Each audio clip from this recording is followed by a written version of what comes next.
Bonjour à toutes et à tous. Moi, je m'appelle Thomas Chorin et on est ravis de vous rencontrer ce soir pour répondre à vos questions. Et pour commencer dès maintenant et se présenter, je passe le micro à Brigitte, qui est notre tête de liste ici à Édimbourg. À toi, Brigitte. Merci Thomas. Alors bonjour, bonsoir à tout le monde. Merci d'être venu nous rejoindre. J'ai vu sur la liste des participants que je connaissais déjà pas mal de noms dessus. Donc je m'appelle Brigitte Guénier, je suis donc la conseillère consulaire sortante. On a formé une liste qui s'appelle donc Français d'Écosse, citoyens, écologistes et solidaires pour tous les Français de la circonscription. Pour me présenter rapidement et pourquoi je me représente, en fait, c'est que quand je considère les 6-7 ans maintenant, puisqu'on a fait une 7e année à cause du Covid, quand je considère les 6 ou 7 ans passés, en fait, je vois que j'ai participé à énormément de choses, de réunions, d'événements à Édimbourg, à Londres, même à Paris, avec des déplacements pas mal, et qu'en fait, des réunions qui sont transformées en de nombreux Zooms, réunions toutes les 2 semaines pratiquement avec le consulat de Londres, donc un suivi très, très régulier. Ça a été un travail passionnant, j'ai énormément appris. Quand j'ai commencé, je ne me rendais pas vraiment compte, bien sûr, c'était la première fois qu'il y avait des conseillers consulaires. Donc j'ai énormément travaillé, j'ai lu énormément de dossiers et autres, et petit à petit, je me suis habituée à essayer de comprendre, de poser les questions pour savoir quelles questions supplémentaires poser, pour essayer de répondre, de trouver des solutions.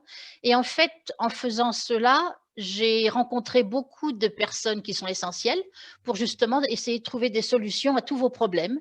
Euh, donc, je suis ce qu'on appelle une élue de terrain, donc je connais les gens en me déplaçant. J'habite ici depuis très très longtemps, 30 ans, 40 ans à l'étranger, 30 ans pratiquement en Écosse. Et en fait, j'ai toujours eu en tête d'essayer d'aider les Français qui habitent à l'étranger à avoir une vie plus facile et à essayer de rectifier les injustices, parce qu'il y en a, des inégalités entre les Français de France et les Français de l'étranger. Et en fait, en essayant de trouver donc tout ce qui pourrait faciliter leur vie, rééquilibrer les injustices et surtout faire remonter les problèmes sur Paris, puisque c'est l'idée. En fait, ce conseiller consulaire, c'est un maillon qui manquait dans le système de la démocratie, en fait. Hein. Donc, moi, je vous parle, ou je vous rencontre, ou je me rends compte, puisque je suis passée par tous les stades de votre vie en 30 ans avec les enfants, maintenant la retraite, les séjours en France avec les problèmes de santé, d'assurance et ainsi de suite. Et je fais remonter vers Paris par différentes personnes. Donc, c'est toute une chaîne qui remonte pour essayer de trouver des solutions à un haut niveau avec le gouvernement en France. Donc, je vais m'arrêter là. Je sais que plus tard, je vais un petit peu présenter notre programme, en fait, mais je voulais surtout dire qu'un des gros problèmes maintenant, c'est donc qui revient beaucoup, c'est les problèmes d'accès au consulat, aux services consulaires, faire les passeports, les cartes d'identité et ainsi de suite. Et à ce niveau-là, je vais passer la parole à une élue que je connais depuis le début, qui est vraiment une personne qui est très à l'écoute. En fait, j'ai toujours apprécié pour sa grande qualité d'écoute, son empathie, son engagement. Et c'est vraiment mon relais principal. Et c'est Hélène Conway qui va nous annoncer un peu ce qu'elle va essayer de faire pour nous aider au niveau du consulat et de ce gros problème qu'on a en Écosse. Voilà, je te donne la parole, Hélène. Beaucoup, Brigitte. Merci, Thomas. Merci, Catherine, pour l'invitation. C'est vraiment un plaisir de vous retrouver via un écran, mais bon, la prochaine fois, ça sera chez vous, dans votre belle ville que j'adore et que j'ai visitée il n'y a pas si longtemps, quand on pouvait encore voyager. Alors, tu as parfaitement décrit le rôle des élus de proximité. C'est une loi que j'ai portée en 2013. Et en fait, ce que tu dis de ton mandat est la façon dont j'avais rêvé d'avoir des élus de proximité, des élus de terrain, qui émanent de la communauté, qui partagent le quotidien et qui connaissent suffisamment toutes les problématiques pour, en effet, les faire remonter dans un premier temps aux parlementaires, puisque nous avons un pouvoir très limité, mais quand même le pouvoir législatif, et aussi celui de contrôle du gouvernement.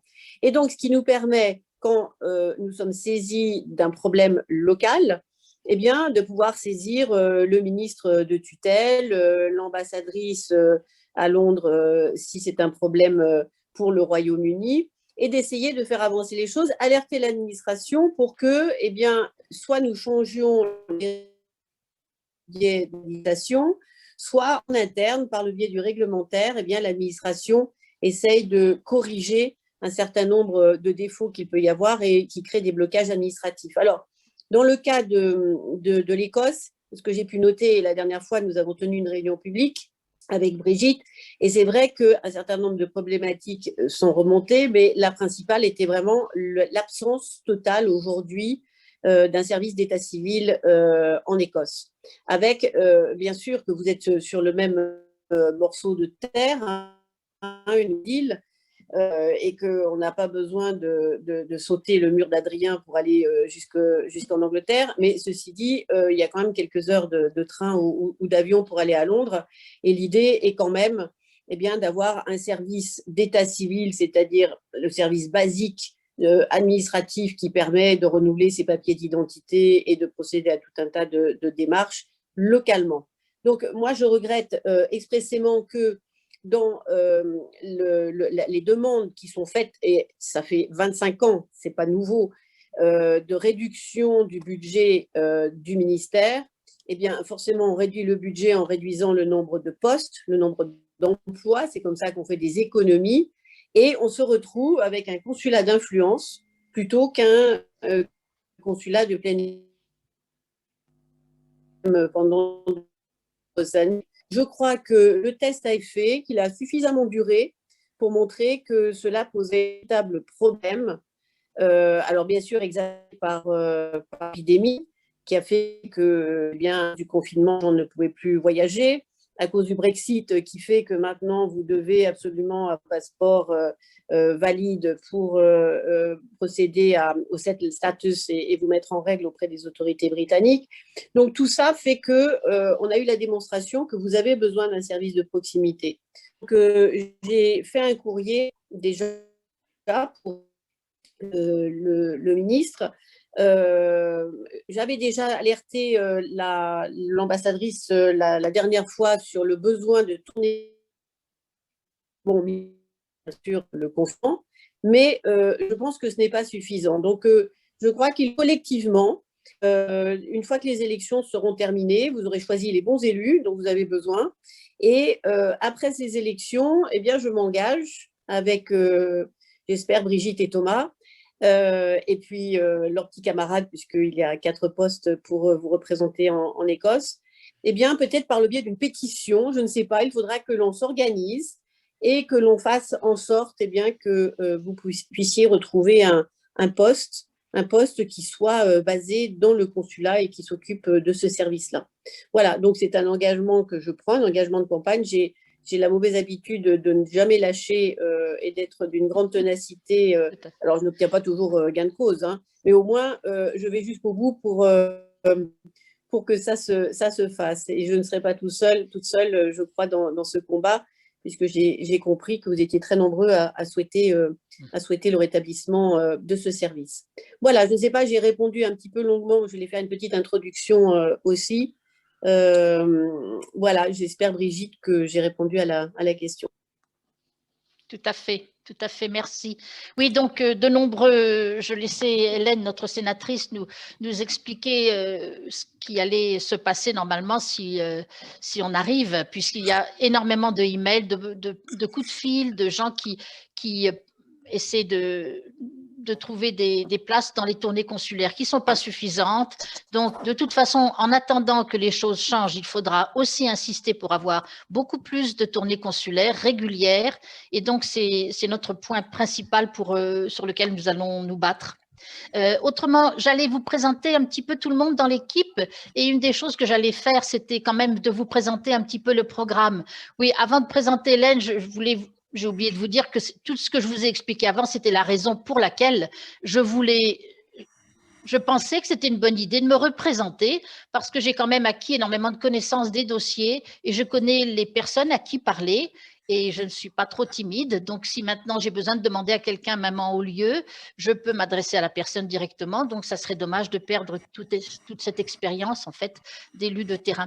Pour vous redonner rapidement quand même notre programme en 4 points, vous l'aurez eu. Les services consulaires, Hélène vous en a parlé. On essaie de demander la réouverture d'un service d'état civil de plein droit à Édimbourg, des services qui soient accessibles pour faciliter la vie des Français. Et également, ce que j'en ai parlé encore dernièrement à Laurence Païs, qui est notre consul général ici, essayer de soutenir la nomination de consuls honoraires dans les régions. On en a très peu en ce moment et on parle d'un consul dans le nord. Il y en aurait besoin peut-être à l'ouest du pays, vers les îles. Donc, ça serait un relais, surtout que ces personnes-là peuvent délivrer le passeport. Également. Donc, ça serait bien d'avoir plus de personnes sur le terrain.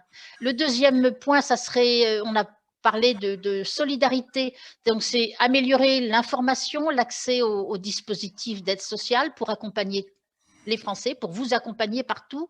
Essayer d'avoir un peu plus de clarté dans les dossiers qu'on traite, de justice, d'équité. Et bien sûr, il y a toute la liste des choses qui vous tracassent, la retraite, la protection sociale, la santé, les impôts, et au moins, parce qu'on n'est pas spécialiste, mais essayer de donner le début d'une solution et vous orienter vers des liens qu'on pourrait vous envoyer. Et à ce niveau, on est toujours très reconnaissant à Français du Monde, dont Catherine est ici la représentante ce soir, qui nous aide toujours énormément pour trouver des solutions ou diriger les gens vers des dossiers qui sont toujours bien réactualisés régulièrement. Ils sont formidables pour ça. Et bien sûr, notre idée, c'est d'être vos relais auprès de tous les élus, sénateurs, sénatrices, députés. Ça serait notre deuxième point que vous avez peut-être vu sur notre programme déjà. Ensuite, le troisième point, pour le dire rapidement, c'est le Brexit. Certains ont posé des questions ce soir. On va avoir énormément de solutions à trouver, de négociations bilatérales qui auront lieu entre la France et le Royaume-Uni. Il faudra essayer de comprendre, d'insister pour que ces nouvelles démarches qui vont s'imposer à vous, soit qu'on puisse faire valoir vos droits dans les futures négociations, les expliquer, essayer de se battre pour qu'ils soient en votre faveur ou au moins justes. Et puis enfin, pour terminer rapidement, notre dernier point, c'est l'éducation, bien sûr. Beaucoup d'entre nous sommes enseignants. L'éducation et la culture, donc promouvoir Lionel nous en parlera peut-être un petit peu plus tard, les écoles flammes de Glasgow, d'Édimbourg, l'Alliance française, l'Institut français, et s'assurer que les services de l'ambassade à Londres continuent à soutenir financièrement tous ces relais qui sont essentiels à la vie de notre communauté. Et puis, bien sûr, soutenir tous les projets d'association des membres de la communauté et renforcer les liens dans ces associations, tout un tissu associatif qui permet aux Français de se rencontrer, de maintenir la culture. Voilà, je m'arrête. Je vais passer la parole pour que chacun se présente rapidement. Donc Thomas Chorin, qui est numéro 2 sur la liste et me soutient énormément. Alors à Thomas, à toi. Oui, bonjour. Ben voilà, je suis ravi de vous rencontrer et de me présenter sur cette liste. Moi, j'ai une longue expérience d'expatriation, plus de 20 ans à l'international, en Amérique du Nord, en Amérique du Sud, en Afrique. Moi, j'ai travaillé dans des pays où on a besoin d'un visa de travail, on a besoin d'une couverture santé à la CFE ou une autre couverture santé. Donc, je connais bien les problématiques de l'expatriation et moi, je suis très sensible à l'après-Brexit et à tout ce qu'il va falloir négocier pour qu'on puisse conserver le maximum de nos droits dans cette sortie de l'Union européenne, et notamment à la vigilance qu'on va devoir apporter sur toutes les questions bilatérales, retraite, permis de conduire, couverture santé, etc., puisqu'on sort de l'Union européenne. Voilà, donc en quelques mots. Et puis, je passe la parole à Lorraine, numéro 3 sur notre liste. Bonsoir, oui, donc je suis Lorraine Huc et je suis ravie également d'être là ce soir, très contente de soutenir Brigitte aussi dans cette campagne. Pour me présenter rapidement, moi je suis arrivée à Édimbourg en 2013, donc ça fait 7 ans et demi maintenant. C'est ma première expérience d'expatriation. La dernière, je ne sais pas, on verra. Pour l'instant, j'y suis, j'y reste, j'y suis bien. Que vous dire? Je suis enseignante de français langue étrangère à l'Institut français, donc à Édimbourg, depuis 2015. Et sinon, j'ai 2 petits-enfants pour lesquels j'ai eu la chance de bénéficier des tournées consulaires, voilà, pour faire un petit lien avec ce dont on a parlé. Et pour moi, ça a été vraiment idéal. J'ai vraiment eu de la chance. 3 semaines après la naissance de chacun, il y avait une tournée consulaire, voilà, le hasard. Et particulièrement cette année, voilà, en octobre 2020, donc ma deuxième aînée, et avoir cette tournée consulaire m'a évité le déplacement à Londres qui d'ailleurs n'aurait peut-être même pas été possible à certains moments. Voilà, donc je sais vraiment à quel point ces services consulaires sont vraiment essentiels pour tout le monde. Et donc c'est vraiment quelque chose qui est très important pour la communauté française. Et puis voilà, je crois que c'est tout pour moi. Donc, eh ben, Lionel, à toi? Oui?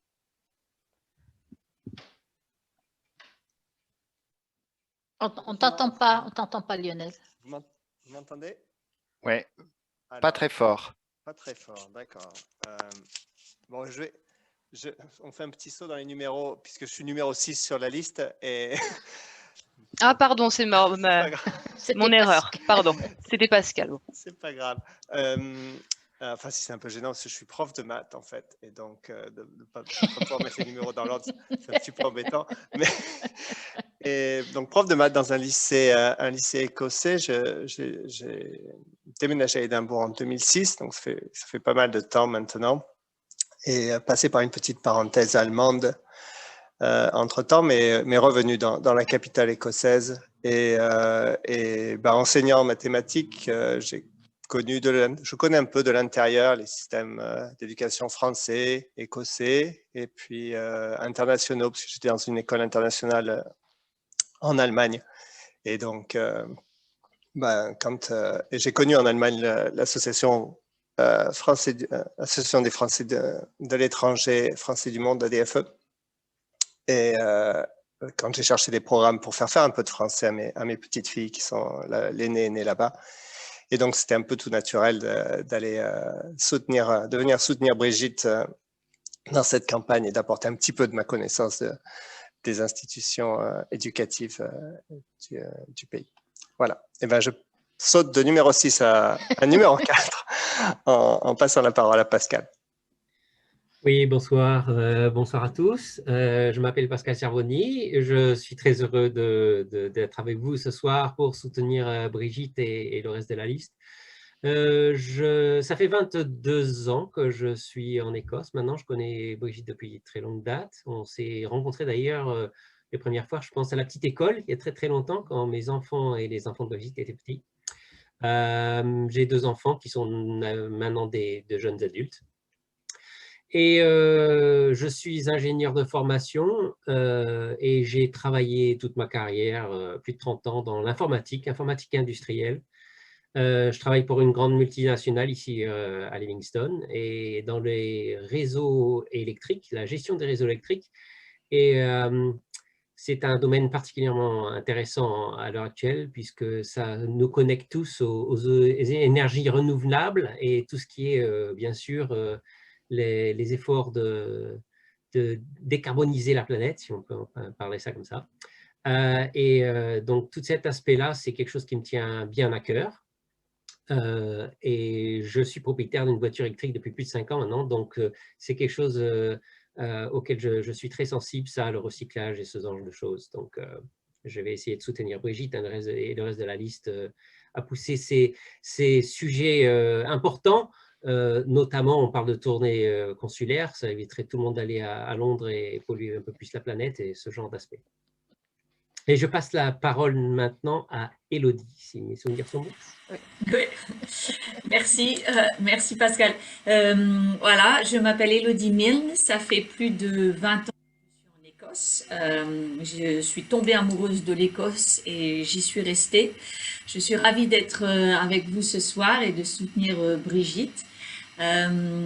Mes valeurs, c'est écologie aussi et sociale, donc bien dans le même, voilà, dans le même jus que Brigitte et tous les colistiers.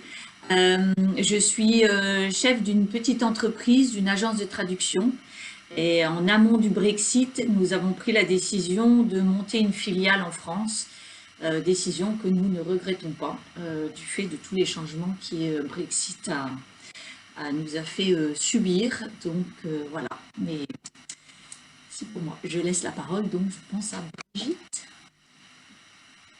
Merci Elodie. Je reprends la main peut-être pour finir la boucle avec toi, Catherine. Donc à Londres, notre soutien, notre relais auprès de l'ambassade, du consulat, mais aussi de nombreux conseils pour nous, pour soutenir notre communauté en Écosse. Oui, merci beaucoup Thomas. Effectivement, Français du Monde, donc, qui est une association qui représente les Français de l'étranger dans tout le monde, le monde entier, a une section Royaume-Uni, donc qui comporte aussi bien l'Angleterre, le Pays de Galles et l'Irlande du Nord que bien sûr nos amis d'Écosse. Et donc j'ai grand plaisir à travailler avec vous et à échanger des informations.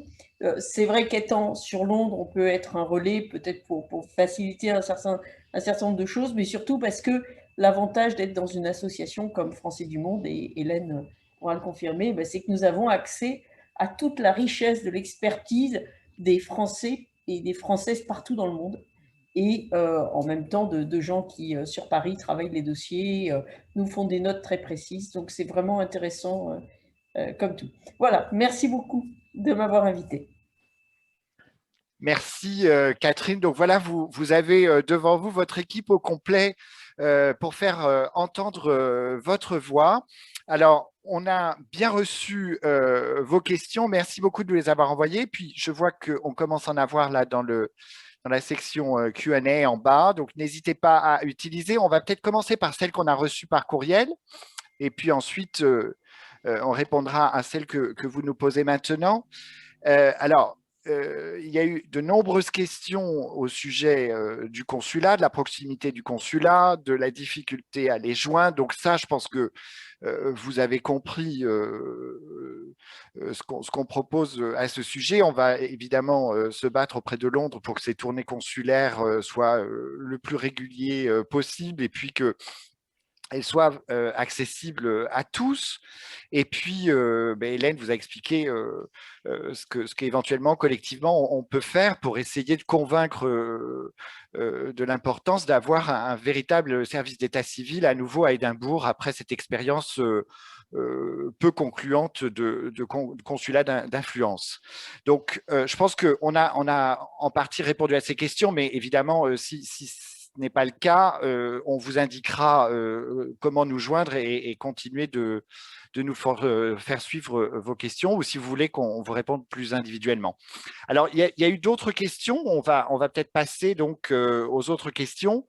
Et alors, notamment, il y a des questions relatives au déplacement en ce moment, notamment en ces temps de Covid, et à la difficulté de voyager, et puis à ces réglementations un peu complexes entre les règles écossaises, les règles anglaises, les règles françaises de déplacement. Et notamment, on a Catherine qui se pose des questions, qui doit bientôt rentrer en France et qui se pose des questions sur son déplacement et sur cette possibilité qu'elle a ou non de rentrer en France. Alors, pour ça, je crois que Lorraine, tu as un petit peu regardé pour pouvoir donner des éléments de réponse. Oui, voilà. Donc, je vais juste vous donner un peu le résultat de mes recherches, de ce que j'ai regardé un petit peu toute cette question un peu épineuse des déplacements. Donc voilà, tout n'est pas toujours très lisible. C'est parfois un petit peu, j'ai l'impression de devoir lire entre les lignes parfois. C'est pas toujours très clair, mais donc maintenant la France est sur la liste donc Amber, parfois on trouve liste orange dans des articles français. Et donc c'est ce système de liste maintenant qui régit un peu toutes les conditions de déplacement. Alors, le fait que la France soit sur cette liste Amber, donc ni rouge ni vert, fait que ce n'est plus illégal de se rendre en France, mais ce n'est pas recommandé du tout. Donc, tous les sites, voilà, on nous dit jamais clairement, allez-y. C'est toujours, voilà, en anglais, you should not. Mais on peut, ce n'est pas recommandé, mais ce n'est pas illégal. Donc, voilà.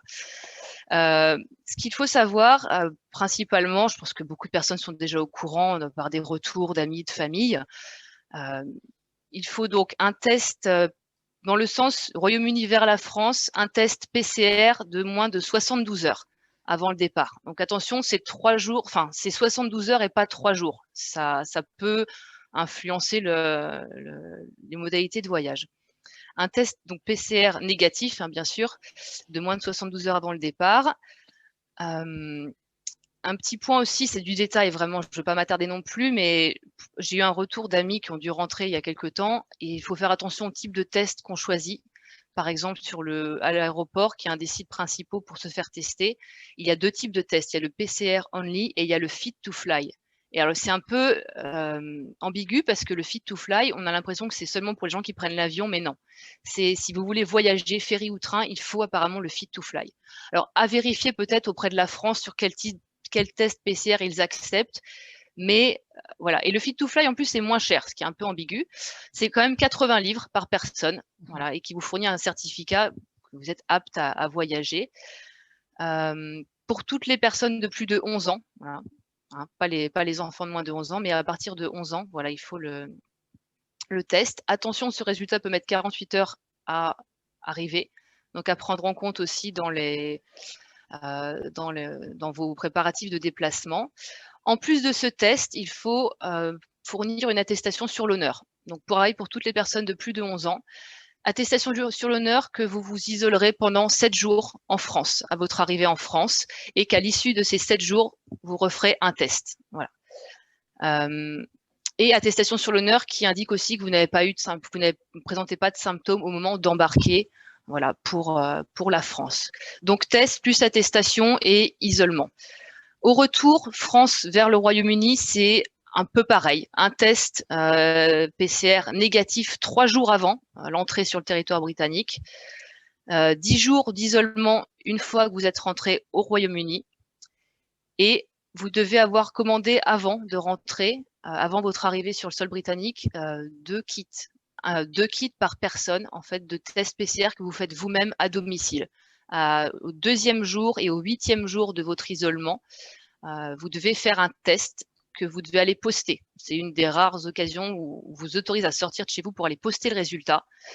Vous avez toute une liste de fournisseurs sur le site du gouvernement britannique, gov.uk, qui est vraiment la source principale des informations, hein, si vous voulez avoir toutes ces modalités. Les prix sont variables, ça reste, il y a une question de budget aussi. Voilà, c'est vrai qu'il ne faut pas oublier que si on peut voyager, il y a aussi la contrainte financière. Ça peut vite monter pour une famille, hein. Je crois qu'on parle de plusieurs centaines de livres.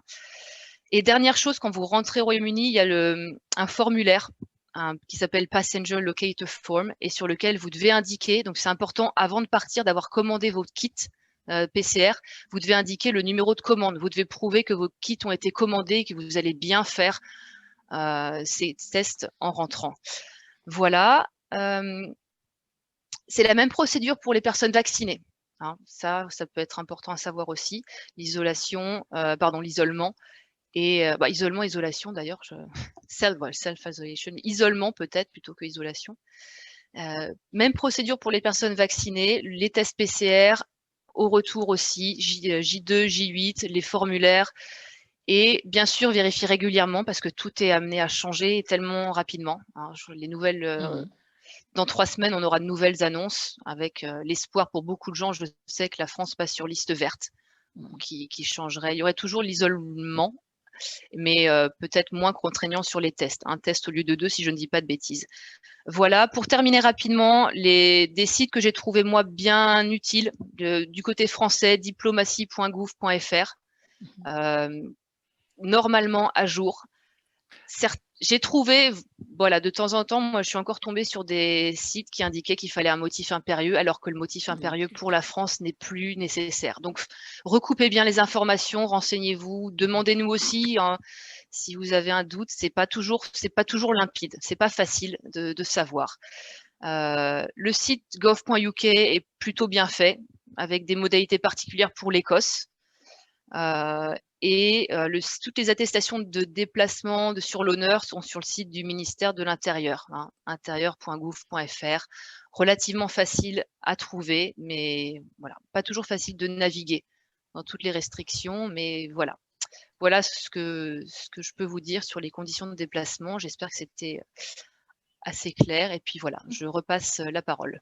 Merci Lorraine. En effet, c'est un peu compliqué en ce moment de trouver la bonne information. Alors, on a mis des choses dans le chat, mais on peut aussi vous les renvoyer par courriel si ça vous intéresse. Il y a une mise à jour aujourd'hui du ministère de l'Europe et des Affaires étrangères qui met à jour son site web avec, en tenant compte des nouvelles réglementations en Angleterre le 17 mai et en Écosse le 17 mai. Qu'est-ce qui a changé en Angleterre, Catherine, hier? Tu es Pardon. en… Alors, en fait, ce qui a changé, c'est surtout la possibilité de prendre un verre ou de manger à l'intérieur des restaurants. C'est ça qui a changé. Mais par contre, pour les déplacements, rien n'a changé. Nous attendons de voir ce qui va se passer. Et il est vrai que tant que la France reste en orange, comme l'expliquait Lorraine, c'est quand même assez compliqué de se déplacer et c'est surtout très coûteux. C'est le problème. Alors, pour nous, la bonne nouvelle, c'est que l'Écosse a supprimé l'hôtel obligatoire pour tous les voyageurs qui arrivaient d'un vol direct à l'international. Et donc, on n'est plus obligé de faire semblant de passer par l'Angleterre pour arriver en Écosse. Mais comme l'expliquait Lorraine, on a quand même les 10 jours à la maison et les tests PCR qui sont très onéreux. Et notamment pour une famille, c'est quand même la grosse difficulté. Il y a d'autres questions, oui, Brigitte. Non, à ce propos, je voulais ajouter au niveau des déplacements, de partir en vacances ou autre, faites bien attention, on l'a déjà dit plusieurs fois, on a envoyé des informations, mais il faut vraiment vérifier que vous avez une couverture en vous assurant que votre carte, anciennement EHIC, hein, c'était European Health Insurance Card, ceux qui l'ont encore et si elle est encore valide au niveau des dates, elle est valable jusqu'à la fin de sa validité en fait. Hein. Mais si vous la faites renouveler maintenant, il y en a une autre qui s'appelle donc Global Health Insurance Card. Elle est facile à obtenir en ligne ou par courrier. Et donc, il faut absolument avoir ça pour se déplacer. Ça vous donne une couverture santé, si vous voulez, pour être soigné. Je répète des choses qui sont peut-être connues par certains, mais c'est toujours étonnant de voir qui n'est pas au courant, qui me demande qu'est-ce que c'est que cette carte. Donc, en fait, c'est une carte qui ne coûte rien. Elle dure 5 ans. Donc, je dis encore, ceux qui l'ont déjà peuvent garder jusqu'à la fin de sa validité officielle. Autrement, vous renouvelez, vous demandez cette nouvelle carte, dure 5 ans et vous serez couvert pour des problèmes de santé. Quand vous êtes en France ou en Europe, en général, vous serez couvert à 70% comme un Français des frais de choses courantes qui vous arriveraient. Cela absolument ne remplace absolument pas, je devrais insister, une assurance correcte, une assurance voyage qui permet de couvrir si vous arrive quelque chose de plus important pendant que vous êtes parti. Donc voilà, ça c'est la meilleure couverture santé à avoir de base, mais toujours une assurance supplémentaire à avoir quand vous vous déplacez. Voilà, c'était ça que je voulais ajouter. On vous demande pour ça d'avoir le settle status, d'avoir un code, le code que vous avez obtenu ou le settle status ou le pre-settle status ou que vous êtes en cours de demande.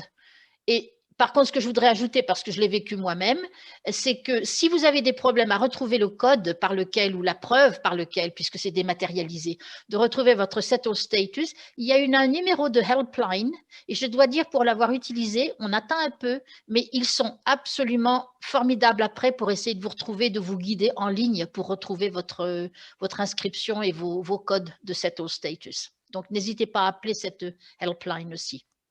Voilà, c'est tout pour précision. Merci Brigitte, mais en effet, ça se complique avec ce Brexit et la nécessité d'avoir maintenant une couverture santé. Justement, il y a des questions sur le déplacement, enfin liées toujours au déplacement en France. Qu'est-ce qui se passe? Admettons, on a eu notre première dose au Royaume-Uni, mais on n'a pas eu notre deuxième dose. Est-ce qu'on peut avoir notre deuxième dose en France?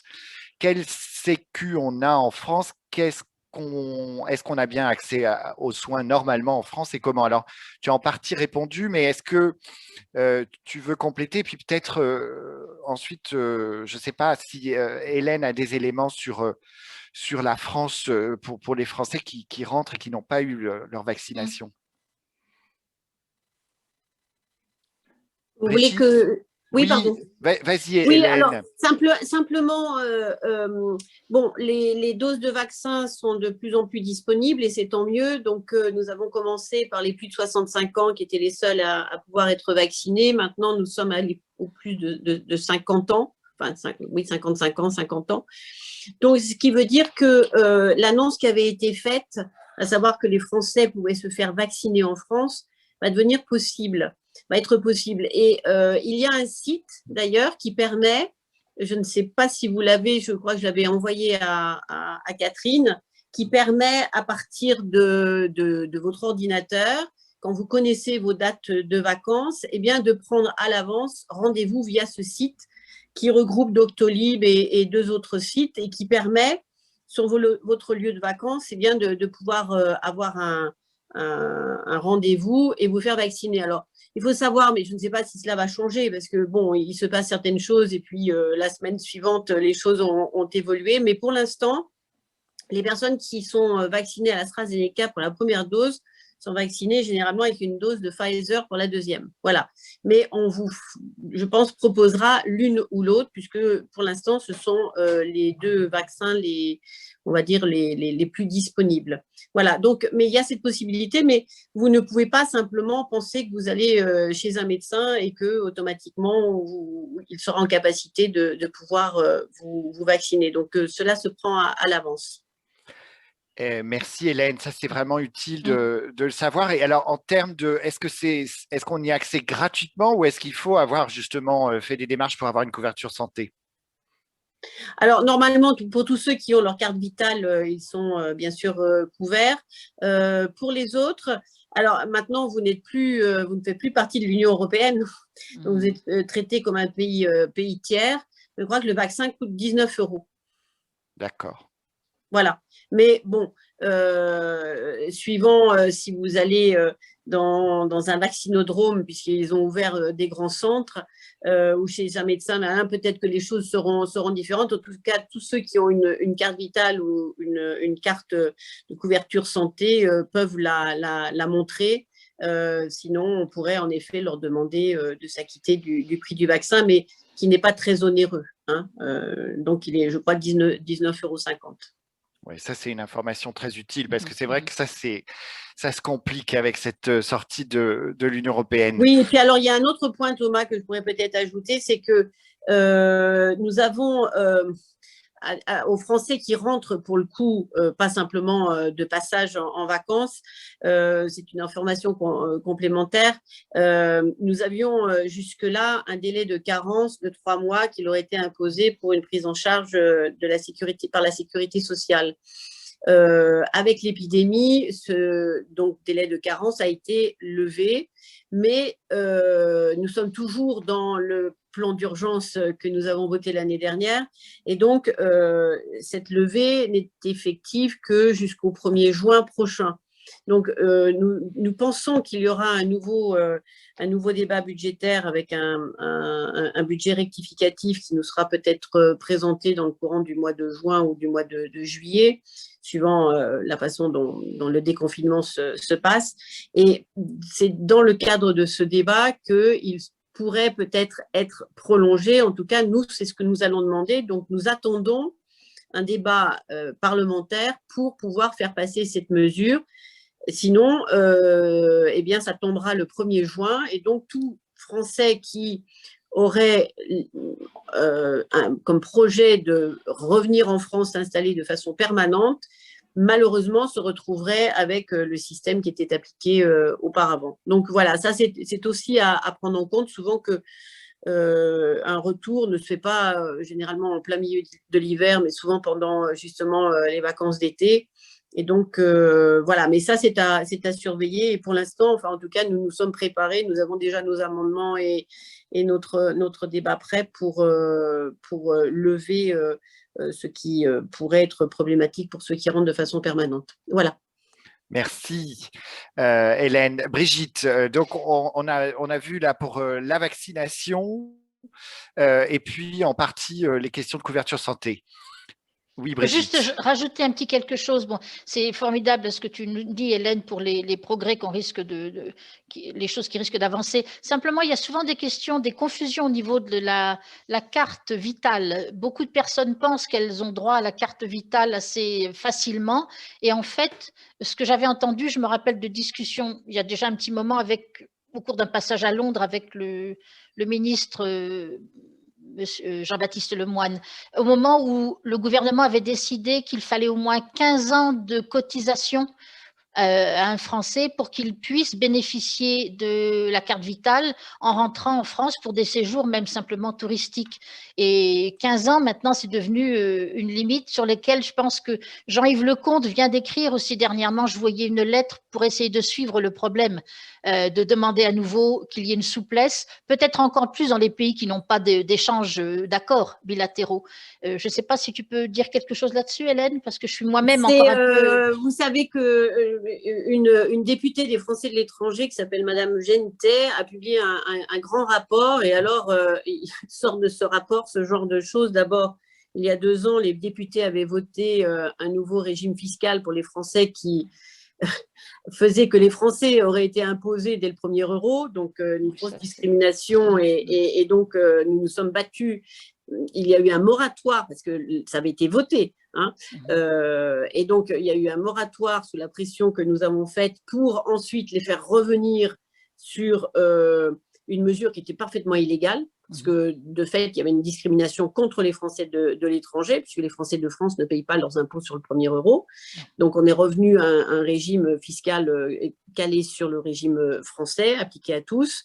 Et là, nous avons découvert, en effet, l'année dernière, que ces mêmes députés ont en effet changé le régime pour imposer à ce que les Français qui peuvent bénéficier et continuer à bénéficier à l'étranger donc d'une protection sociale, eh bien, aient 15 ans de cotisation.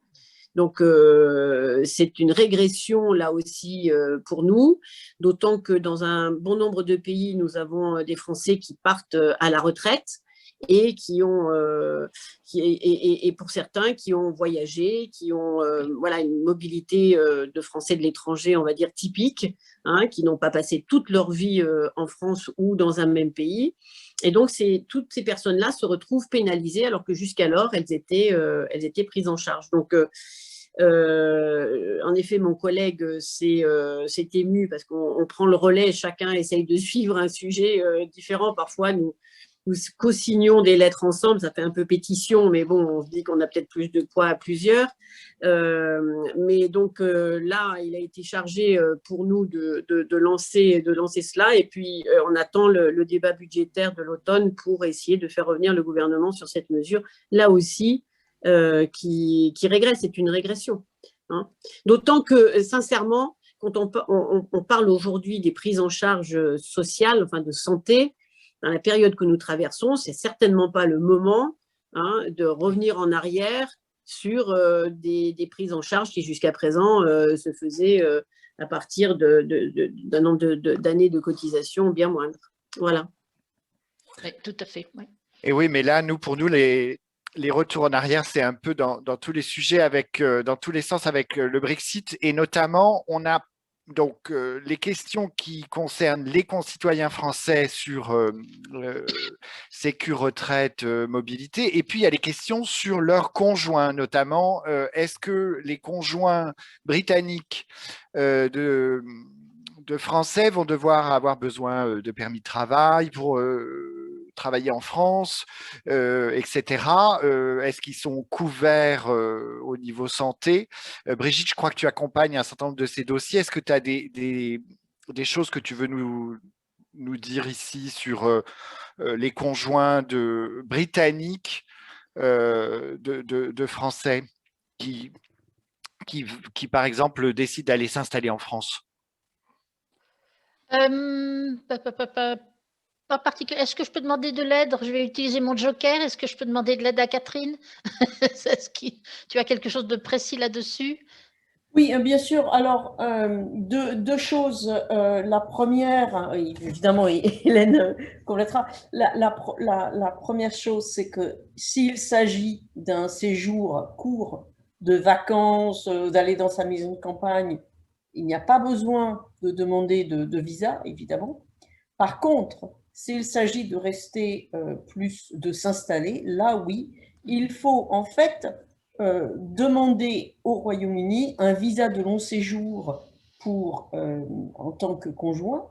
Ce sont des visas qui sont accordés, mais il faut les demander. Voilà, c'est tout. Il n'y a plus de droit pour un Britannique, même si est marié à un Français ou à une Française, de venir s'installer en France. Il faut demander un visa. Ok, merci. Ok, merci beaucoup. Je crois que sur toutes les démarches, on a couvert. Hélène, tu as aussi pas mal parlé de Brexit. Alors, on a des inquiétudes un petit peu, enfin assez nombreuses. Par exemple, est-ce que nos permis de conduire français vont être toujours valables au Royaume-Uni? Est-ce qu'il va y avoir des accords bilatéraux à ce sujet? Il y avait un article sur le Guardian récemment qui indiquait que les citoyens britanniques qui résident en France étaient inquiets de la validité de leur permis de conduire en France, et donc il y avait cette question qui était soulevée sur est-ce qu'il va falloir un accord bilatéral entre la France et le Royaume-Uni sur la reconnaissance mutuelle des permis de conduire. Est-ce qu'il y a beaucoup de sujets de cet ordre auxquels il faut qu'on s'attende dans les mois à venir où doit porter notre vigilance, Hélène? Alors, vous êtes, comme le rappelait Brigitte, vous êtes vraiment le maillon le plus important pour moi, c'est-à-dire c'est par vous que les questions et les problèmes peuvent remonter. Donc, toutes les questions, et parfois elles sont très simples, elles paraissent un petit peu anodines, et puis finalement c'est une question centrale parce qu'elle soulève un problème, un blocage qui, sans intervention, eh bien, bloquera la vie des gens. Donc, toutes les négociations, elles ont été difficiles. Vous avez suivi comme moi, hein, on avait la série Brexit qui a duré un peu longtemps. Série télé, radio, enfin on avait tout. Mais porté sur vraiment les accords d'échange au niveau commercial et ainsi de suite. Et c'est vrai qu'à un moment, on était un petit peu perplexe de voir que les citoyens allaient être pris en otage pour des quotas de pêche et des choses bien sûr plus importantes sur le plan financier. Mais donc nous avons résisté à cela. Et nous avons créé au Sénat une commission Brexit qui avait pour mission de relever justement tout ce qui pouvait toucher les citoyens, la mobilité, les étudiants, voilà. Alors là maintenant, il y a une deuxième phase qui est en effet la mise en place de cette mobilité. Mais je peux vous dire que l'accord qui a été scellé est un accord qui est basé sur la réciprocité. Et donc, je vois mal le Premier ministre britannique essayer comment, je vais dire de pourrir la vie, mais c'est un petit peu ça, de ses concitoyens qui désirent aller en France en imposant des visas de travail ou toutes sortes de choses aux ressortissants européens, alors que les Britanniques seraient taxés de la même chose dans le sens inverse. Donc, je pense que cette réciprocité, quelque part, est une garantie. Les choses vont se dérouler. Nous n'avons absolument pas aujourd'hui toutes les réponses, mais nous avons déjà dans un certain nombre de réunions avec Catherine pour essayer justement de déblayer un petit peu les questions récurrentes, à savoir en effet le permis de conduire. Est-ce que la couverture sociale ou NHS continuera à être effective? Est-ce que voilà, ce sont des questions qui sont éminemment pertinentes, mais qui sont liées au settled status. Et ce qu'on nous a dit, c'est dès lors que le ressortissant européen est en conformité avec ce qui lui est demandé sur le territoire britannique, eh bien, il y a une continuité dans les droits voilà, ceci ne cesse pas d'un coup. Après, c'est sur la mobilité où il va falloir en effet voir ce qui est imposé par les uns et par les autres. Et je pense que d'un côté comme de l'autre, ça va se détendre au fil des accords. On voit que ça continue un petit peu à coincer avec l'Irlande du Nord. Vous avez vu que les Britanniques demandent un report pour les contrôles jusqu'au mois d'octobre. Bon, il y a des tensions, hein, vous avez vu avec les pêcheurs, enfin voilà. Mais bon, il faut laisser du temps. Hein. On n'est pas dans un partenariat comme ça pendant des décennies et puis on en sort. Vous avez vu que c'était quand même assez douloureux. Donc, je crois qu'il faut faire preuve de moi, je fais confiance à nos amis britanniques qui ont quand même un sens pragmatique des choses et qui, le moment venu, verront où sont leurs intérêts aussi et je pense que ça se passera correctement. Donc, pour l'instant, ce qui est important pour nous, c'est de voir du côté français, en effet, cette mobilité, la vaccination et ainsi de suite, et surtout le fait que vous avez basculé dans la catégorie des pays tiers. Voilà.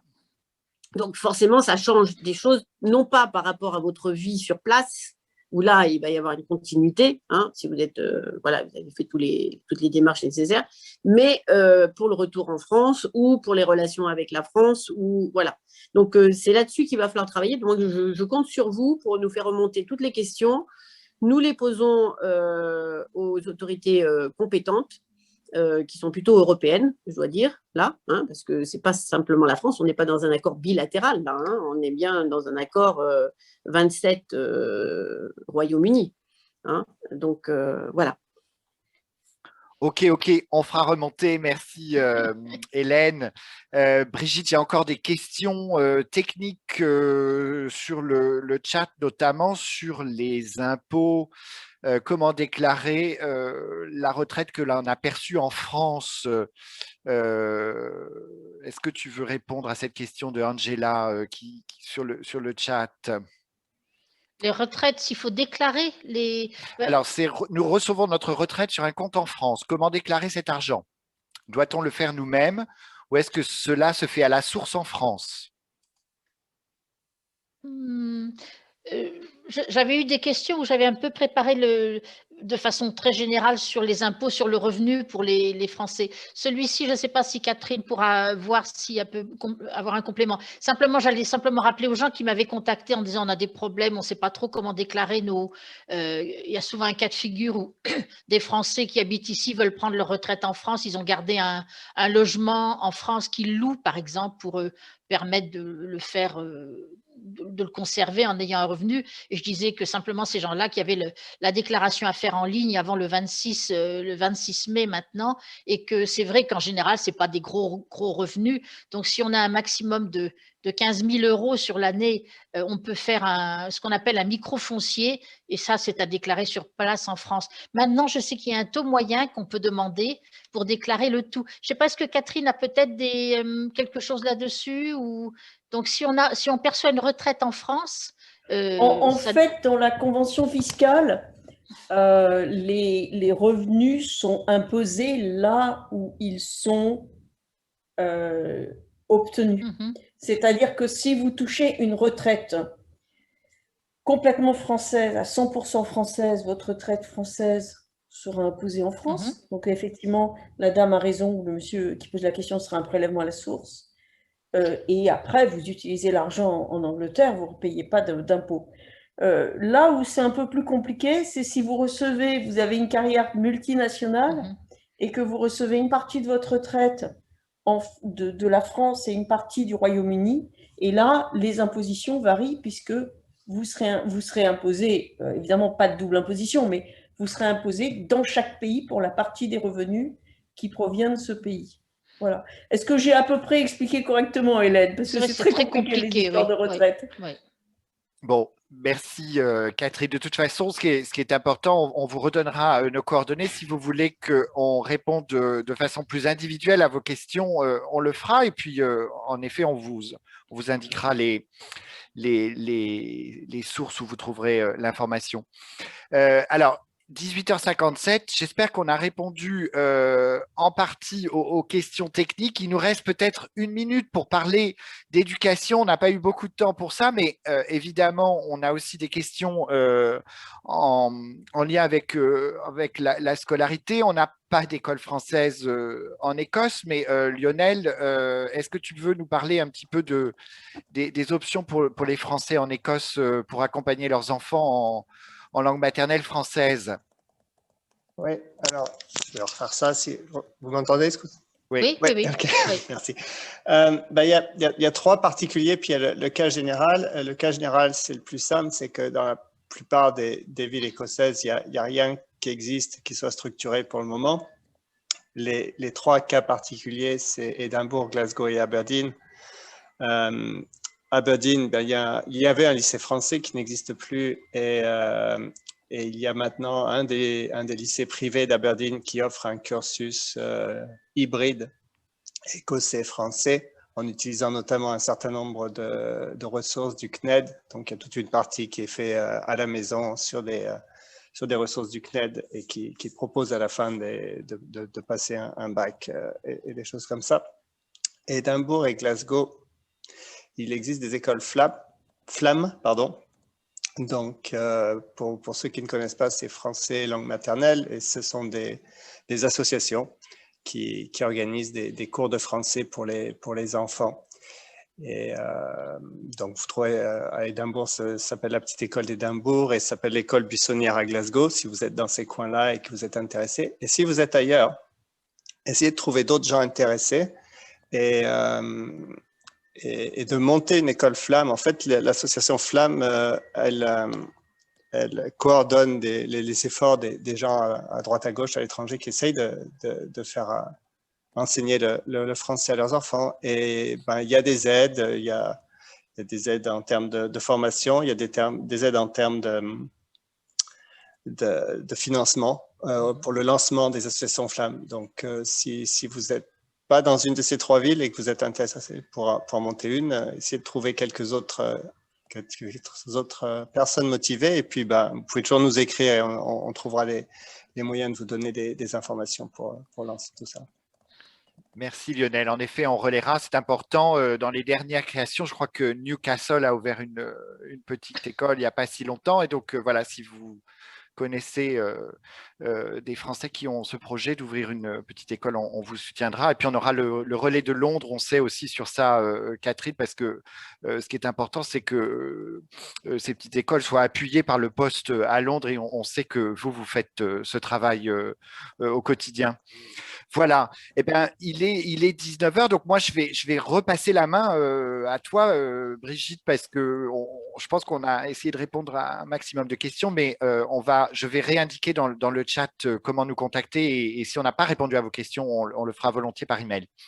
Merci à tous et à toi, Brigitte. D'accord. Merci Thomas d'avoir animé. Merci beaucoup à Hélène Conway, notre sénatrice, et à Catherine qui est venue de Français du Monde pour nous avoir apporté bien sûr, je ne connais pas tout, nous ne connaissons pas tout. On a une bonne volonté d'essayer de répondre, mais tout ce qu'on peut vous promettre, c'est d'essayer de faire une recherche et de vous envoyer des liens ou de demander à la personne qui, normalement, je sais maintenant à qui m'adresser après 6 ou 7 années de conseillère consulaire. Donc, j'espère après cette heure passée ensemble, et vous avez vu en fait qui on est, comment on travaille, avec qui on travaille, à qui on peut demander de l'aide. Donc, essayez de faire le bon choix, de nous soutenir pour les élections. Et donc, je vous remercie d'être venus. Vous voyez qu'il y a des dossiers en cours. Hélène nous en a parlé. Il y a des tas de choses qu'il faut essayer d'améliorer à l'avenir. On aura beaucoup de défis devant nous. Mais voilà, on va essayer de tous travailler ensemble. Je vous remercie tous. Passez une bonne soirée et à très bientôt. Et votez surtout. Je crois que c'est le meilleur message. Votez pour soutenir. À bientôt, au revoir, bonsoir.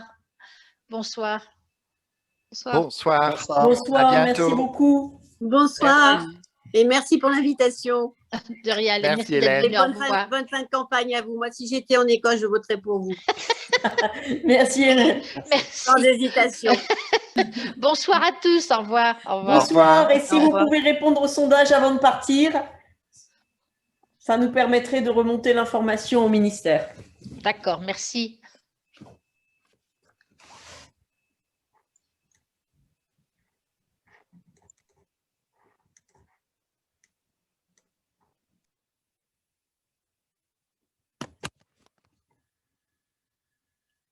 Voilà, j'attends que tout le monde ait répondu au sondage avant de mettre fin. Et ensuite, on pourra envoyer l'enregistrement aux personnes qui ont assisté. Voilà.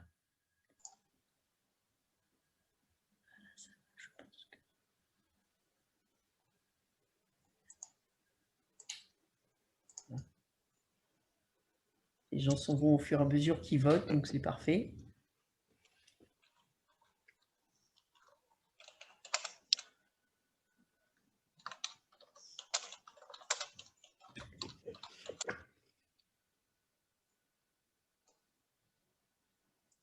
Voilà, et bien merci beaucoup et à bientôt.